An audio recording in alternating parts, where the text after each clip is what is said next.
نبی پاک صلی اللہ علیہ وآلہ وسلم نے فرمایا کہ جس شخص نے رمضان المبارک میں 10 دن کا اعتکاف کر لیا، کتنا دن کا؟ 10 دن کا۔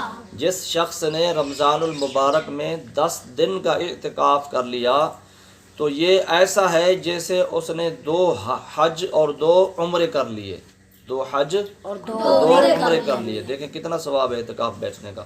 ابھی حج پر کتنا پیسے لگتے ہیں اور عمرہ پر جانے کے لیے کتنا پیسے لگتے ہیں، ٹھیک ہے نا؟ تو ہر کسی کے پاس پیسے تو نہیں ہوتے اور ہر کسی کے پاس اتنا وسائل نہیں ہوتے، ٹھیک ہے نا؟ اور کسی کے پاس اس کی صحت ہوتی ہے، کسی کے پاس نہیں ہوتی، اور بھی بہت سارے مسائل ہوتے ہیں۔ لیکن اعتکاف جو 10 دن کا بیٹھے گا، رمضان شریف کے آخری 10 دن کا اعتکاف جو بیٹھ جائے گا، اللہ تبارک و تعالیٰ کے حبیب مکرم صلی اللہ علیہ وآلہ وسلم نے فرمایا اس کو اللہ تبارک و تعالیٰ 2 حج اور 2 عمرے کرنے کا ثواب عطا فرمائے گا۔